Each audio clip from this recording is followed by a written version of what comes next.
curious to know how you were personally affected by Black Friday and the FTP fiasco. Did you have a ton of dough in the account or what? I had a fair bit of money spread out over numerous sites on Black Friday, so I had like 27,000 full tilt when that thing crashed, and so I was pretty pissed off about everything that happened. Black Friday was a really rough day for me, especially because I kept most of my money online, and I had always made my money online. Really, I'm kind of like, probably like a break-even live player over the course of my career, but online I had always done pretty well. So when that crashed and went down, I was of course very disappointed. And then as everything began unraveling, and we started to discover how much the greed and incompetency of the higher-ups at Full Tilt or Ultimate Bet had caused us to be deceived and deprived of our funds, I became pretty enraged. So yeah, I was definitely affected by that whole fiasco. Well, for good reason too, man. I mean, what a fiasco that was. I can't think of another word. Greed, you got that right. Any thoughts on the so-called Lederer files? Yeah, I've watched 6 of 7 parts of the Lederer files. I've read a number of articles about the content in those videos, and have tried to keep up on the whole affair.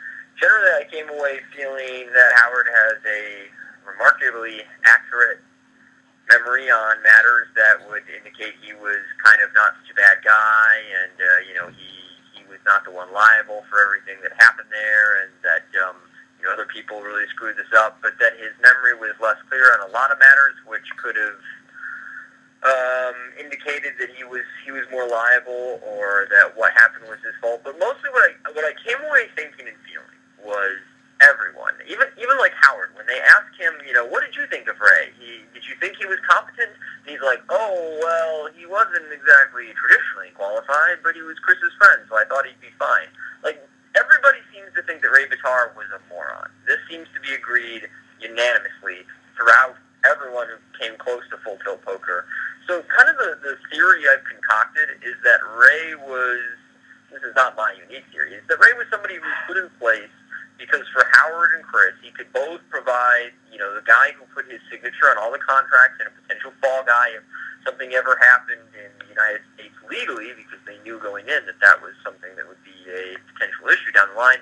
And also I think that because Ray was apparently a moron, he was probably, in their mind, fairly easy to control. Because Howard talks in the course of the videos about how, if anybody didn't like the fact that Ray was on top and that, we had a CEO that was running things this way, all they had to do was get 51% of the ownership vote, and we could get rid of Ray. But nobody wanted to do that because they understood that unless they managed to somehow arrange a coup that occurred all at once, they'd be committing political suicide within the company to take on Ray, Chris, Howard, and would probably really harm themselves financially. So, I think that Howard is probably telling the truth a lot of the time, and that seems to be what's been verified as far as not being aware of how drastic the shortfall had become and some of the decisions that Ray had made. But I do think that Howard is responsible for keeping somebody he could lean on in control for so long, and who was actually a moron.